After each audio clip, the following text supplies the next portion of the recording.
दिल थाम कर बैठिए, कारपेट एसेसन का एपिसोड नंबर 10 आ चुका है। तो मैं हूं AR from AR voice over. तो चलिए वीडियो को शुरू करते हैं। तो जैसा कि हमने पिछले एपिसोड में देखा था, शेन बन चुका होता है एक ऑफिसर, और शेन जिस टीम में शामिल होता है वो टीम कुछ ही दिन में कैपिटल की तरफ जाने वाली होती है। फिर यहाँ से हमें एक चांदनी रात का सीन दिखाया जाता है जहां पर एक बिल्डिंग पर कोई खड़ा था जिसके थी ग्रीन आंखें।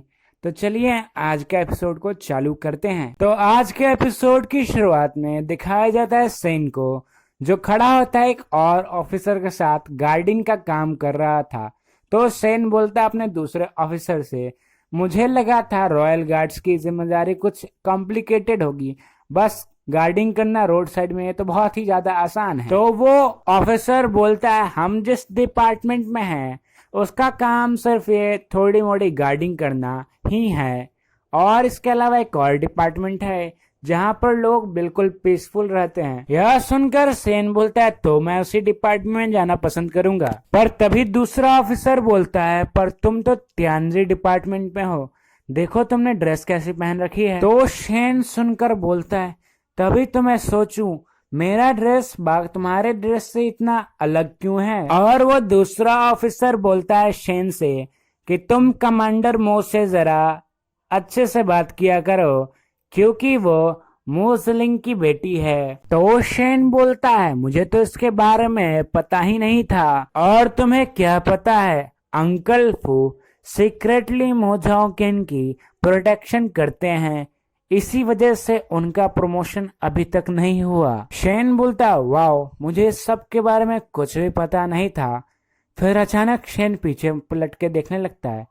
उसे लगता है कि वहां से कोई गया। तो जब उसका दूसरा साथी पूछता है क्या हुआ, तो शेन बोलता है, मैंने अभी भी वहां से किसी को अंदर जाते हुए देखा। तो उसका दूसरा साथी बोलता है, अगर तुम्हें ऐसा कुछ लग रहा है तो तुम एक बार जाकर चेक करके आ जाओ। और हमें वहां दूसरी तरफ उस मार्क्स गर्ल को दिखाया जाता है जो वहां पर अंदर पहुंच चुकी होती है।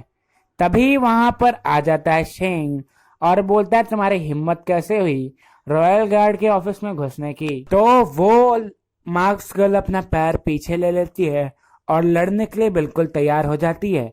पर शेन उसकी खुशबू सूंघकर बोलता है, शायद मैंने ये खुशबू कहीं सूंघी है।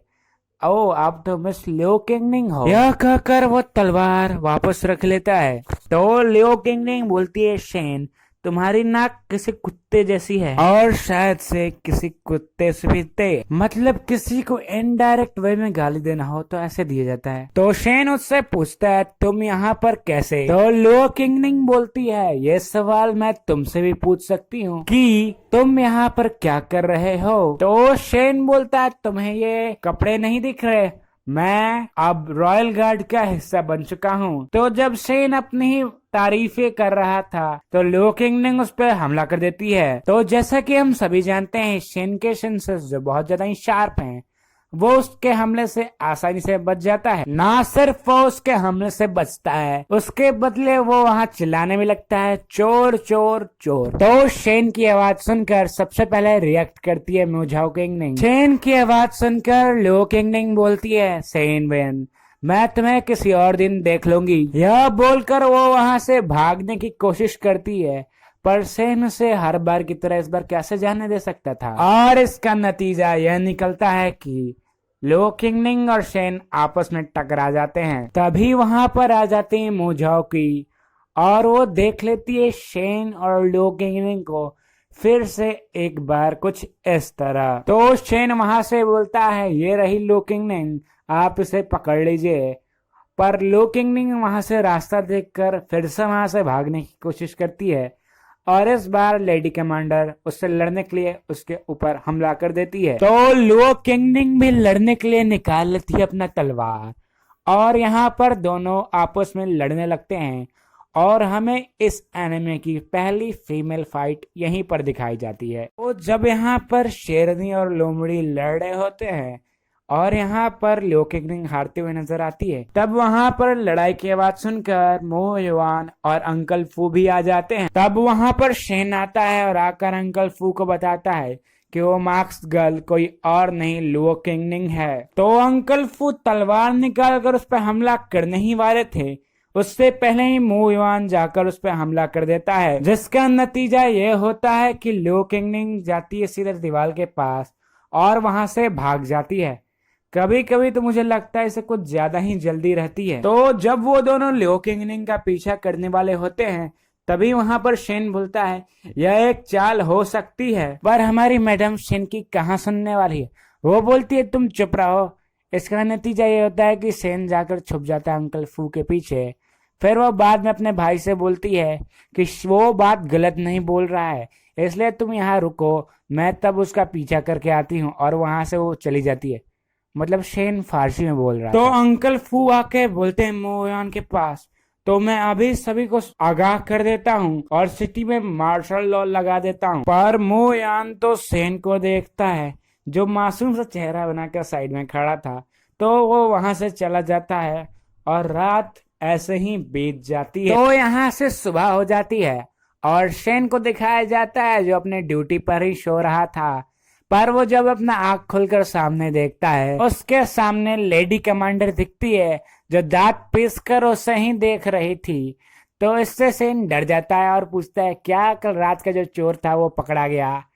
पर यह सुनकर क्या पता मू झाओकिन को क्या होता है कि वो उसे एक लात जड़ देती है और वहां से चली जाती है। पर जाने से पहले सीधे खड़े रहो।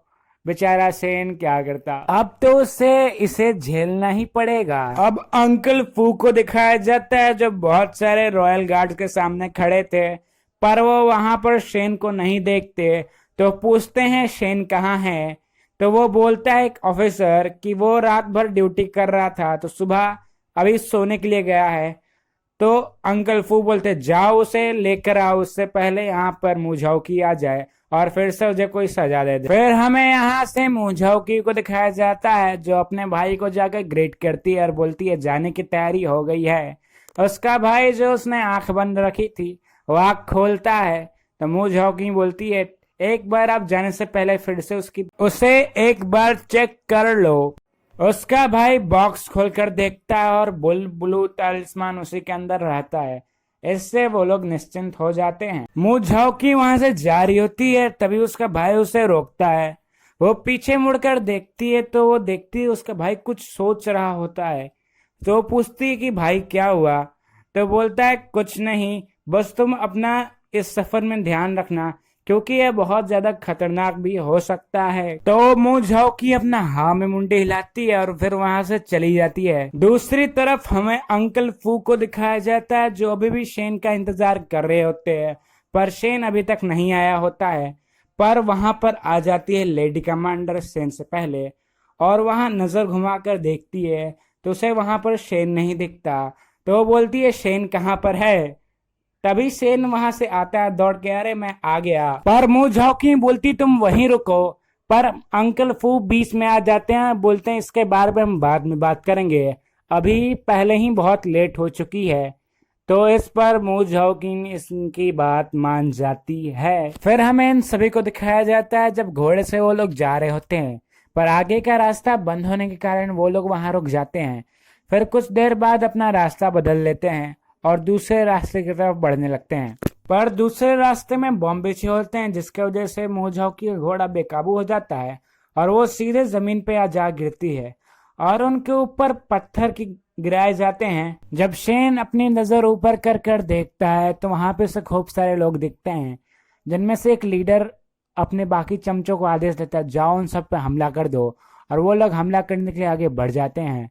पर यहाँ पे मो युआन को दिखाया जाता है जो उन सब की तरफ बढ़ने लगता है उन सबको मारने के लिए, और एक एक करके सबको बहुत आसानी से मार रहा होता है। और यहाँ हमें दिखाया जाता है मो युआन उन बाकी लोगों से लड़ने लगता है। फिर यहाँ हमें कुछ मास्क पहने हुए बंदे को दिखाया जाता है जो क्रॉसबो से हमला करते हैं एक सिपाही के ऊपर, पर वहां पे मुझाओकी आके उसको बचा लेती है उस सारे हमले से। और यहाँ पर मो युआन दूसरे से लड़ रहा होता है और उससे भी हरा देता है। और वो जब अपने नीचे की तरफ देखता है कि मुझाओकी अपनी आर्मी के साथ दूसरी जगह बढ़ रही होती है, तभी दूसरे टीम का कैप्टन बोलता है जाओ उन सबको पकड़ो। पर मो युआन उन सबको रोक देता है और उन सबसे लड़ने लगता है और यहाँ पर हमें दिखाया जाता है मू जॉन के उन पर कोई हमला कर देता है, उससे वो बच जाती है पर वो जाल में फंस जाती है, जिसे बचाने के लिए बाकी ऑफिसर भी लड़ने लगते हैं। और हमें यहाँ दिखाया जाता है कि मू वैन ने अपने लास्ट अपोनेंट को भी हरा दिया होता है। तभी वहां पे उसका एक ऑफिसर आकर उसे रिपोर्ट करता है कि 4 आदमी हमारे मर चुके हैं और शेन और कमांडर मो लापता है। यह सुनकर उसका भाई बड़ा गुस्साता है और बोलता है जाओ जाकर उसे ढूंढो, मुझे वो लोग चाहिए किसी भी हालत में। जब तक उनकी बॉडी नहीं मिलती इसका मतलब वो लोग जिंदा हैं। पर वो ऑफिसर बोलता है सर फिर 20 तालिस्मान का क्या होगा, उसे हमें अभी कैपिटल पहुंचाना होगा। तो वो बोलता है पहले तुम जाकर उन्हें ढूंढो, उसका मैं कुछ अलग इंतजाम करूंगा। तो यह सुनकर वो ऑफिसर वहां से चला जाता है। फिर मो जॉन एक और ऑफिसर को बुलाता है और बोलता है ये लो, ये रहा 20 तालिस्मान, तुम इसे कैपिटल में पहुंचा दो, पानी के रास्ते से जाना क्योंकि सड़क अभी सुरक्षित नहीं है। फिर वो पीछे मुड़ता है और उन बंदियों को देखता है और उनमें से किसी एक के पास जाता है, उसके कंधे पे हाथ रख के उसका गर्दन पकड़ लेता है और बोलता है बताओ तुम्हें यहाँ किसने भेजा। पर वो कुछ नहीं बोलता तो वो उसका गर्दन दबाने लगता है और हमें कुछ देर बाद सिर्फ एक चीख की आवाज सुनाई देती है। इसका मतलब मो यान ने उसका काम खत्म कर दिया। तो हमें यहाँ से एक दूसरे जगह का सीन दिखाया जाता है। वहां पर शेन का लू वहां था और शेन वहां छुपा हुआ था। शेन जब वहां से मुड़कर देखता है तो उसे वो ऑफिसर दिखता है, तो वो सोचता है वो यहाँ क्या कर रहा है। तभी शेन पर कोई हमला कर देता है पर शेन उससे बच जाता है। पर लड़ाई की आवाज सुनकर वो ऑफिसर भी वहां आ जाता है। वो शेन को वहां देखकर शॉक हो जाता है, बोलता है तुम यहाँ क्या कर रहे हो। तो शेन बोलता है ये लोगों ने मुझे दौड़ा दिया इतना कि मैं दौड़ते दौड़ते यहाँ आ गया, पर तुम यहाँ कैसे। तो बोलता है मैं एक सीक्रेट मिशन पे हूँ। तो शेन एक बंदूक निकाल के अपने सामने वाले ओपोनेंट पर हमला करता है, पर वो शूरिकेन से हमला करता है जिसकी वजह से वो बच जाता है। पर वो दूसरा ऑफिसर जो आया था शेन के साथ वो वहां से भागने की कोशिश करता है, पर वहां लैंड माइन बिछे होने के कारण वो वहां ब्लास्ट में फेंका जाता है पीछे की ओर। यह देखकर वो आदमी हंसने लगता है, पर शेन देख लेता है कि वो ऑफिसर जब पीछे गिरता है तो उसके पास जो ब्लू बुल तलिस्मान रहता है वो गिर जाता है जमीन पर। तो शेन अपने सामने खड़े हुए आदमी पर हमला कर देता है और जाता है ब्लू बुल तलिस्मान को उठाने के लिए, पर वहां पर आ जाती है लो किंगनिंग जो आते ही कर देती है शेन पर हमला और शेन को एक ऐसा घूसा घींच के मारती है कि वो जाता है और जाके सीधे चट्टान से नीचे लटक जाता है। तो शेन जल्दी से वहां से ऊपर उठता है, पर वहां पर लो किंगनिंग उसका इंतजार कर रही होती है। तो शेन उसको बोलता है हाय। तो शेन बोलता है मिस लियो, हम फिर से मिल गए, क्यों ना हम कुछ ऐसा करें अपनी सारी पुरानी नफरत को मिटाकर एक नई शुरुआत करें। पर लियो किंगनिंग अपने पैर से शेन को वहां से गिराने वाली थी, पर वहां पर एक आदमी आ जाता है। तो लियो किंगनिंग उसको देखती है पर शेन से बोलती है अगर तुम जिंदा रहना चाहते हो तो चुपचाप अपना मुंह बंद करके रहना। तो शेन लियो किंगनिंग की बात मानकर चट्टान से नीचे लटक जाता है ताकि वो आदमी उसे नहीं देख सके। तो लियो किंगनिंग को दिखाया जाता है जो उससे लड़ने के लिए तैयार होती है। तो वो आदमी पूछता है सेंट आप यहाँ कैसे, आप तो कमांडर मो के साथ थी। तो लियो किंगनिंग पलट कर बोलती है मैंने यहाँ अभी शेन को देखा और शेन से मेरे कुछ पुरानी दुश्मनी है, तो मैं अपने आप को रोक नहीं सकी और यहाँ पर आ गई। तो वो लड़का बोलता है शेन वेन एक सुंदर हैंडसम लड़का है, तो इसका मतलब ये नहीं ना कहीं शेन वेन ने आपको अपना फैंसी ले लिया है। तो लियो किंगनिंग बोलती हाँ सिर्फ उसने, पर शेन तो इसके मुंह पे इसको रिजेक्ट मारा है। तो वो बोलता है तब ठीक है मैं जाके जिन को बता देता हूँ कि हमारे हाथ में 20 तलिस्मान लग चुका है और कमांडर मो भी हमारे हाथ में है। यह कहकर वो वहां से चला जाता है और कुछ देर बाद लियो किंगनिंग भी उसके पीछे चली जाती है। जब वहां पर कोई नहीं होता तो शेन को वहां कोई आवाज नहीं आती, तो उसे लगता है वहां से सब कोई चल गया, इसलिए वो वहां पर ऊपर आ जाता है चट्टान और वो ऊपर आकर सोचने लगता है कि लियो किंगनिंग ने मुझे कैसे छोड़ दिया, क्या इस उस 20 तलिस्मान के बारे में है। पर अगर उसको वो 20 तलिस्मान चाहिए ही था तो वो मुझे पकड़ के टॉर्चर करके भी ले सकती थी, पर उसने ऐसा क्यों किया। चलो इसका बाद में जवाब जानते हैं, पहले उनका पीछा करना जरूरी है। यह कहकर वहां से शेन चला जाता है उनके पीछे। तो हमें यहाँ से जंगल का सीन दिखाया जाता है जहां पर ल्यू किंगनिंग कहीं जाके गायब हो जाती है और वहां पे कुछ देर में शेन आता है। पर शेन आगे जाने से पहले रुक जाता है। वो सोचने लगता है कि अभी तक मेरे पास मेरा उल्लू क्यों नहीं आया, उसका खाने का भी टाइम हो चुका है, अब वो कहाँ है। इसलिए वो उसे आवाज लगाने लगता है और हमें यहाँ दिखाया जाता है उसके उल्लू को जो किसी कबूतर के साथ था या फिर कबूतरी के साथ। तो शेन अपना बॉक्स निकाल के वहां रख देता है, शायद वो खाने के लिए कुछ निकाल रहा था।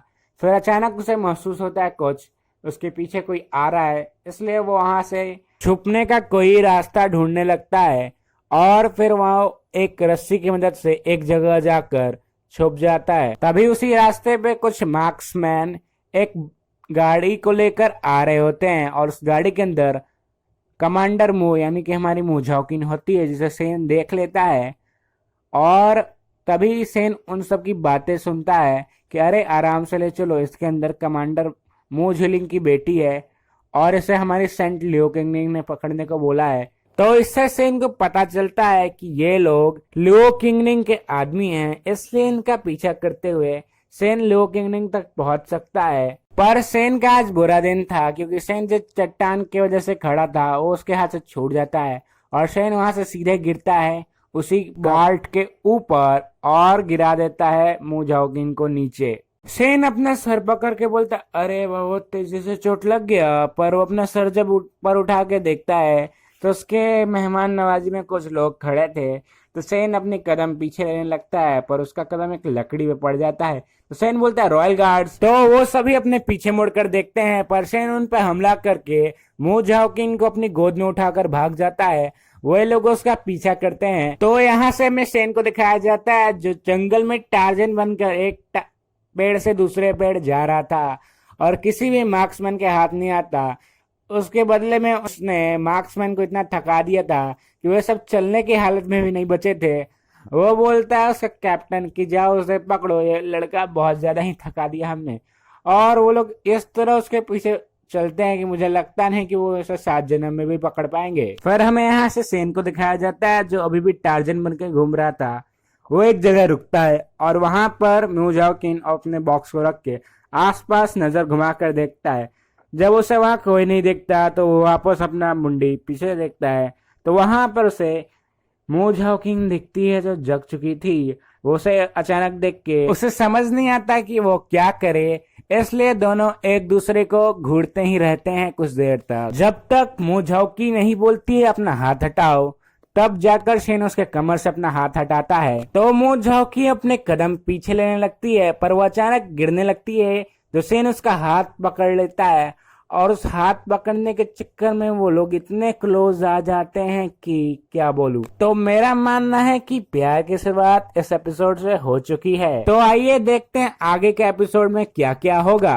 तो आज का एपिसोड यहीं खत्म होता है, मिलते हैं एक नए एपिसोड में।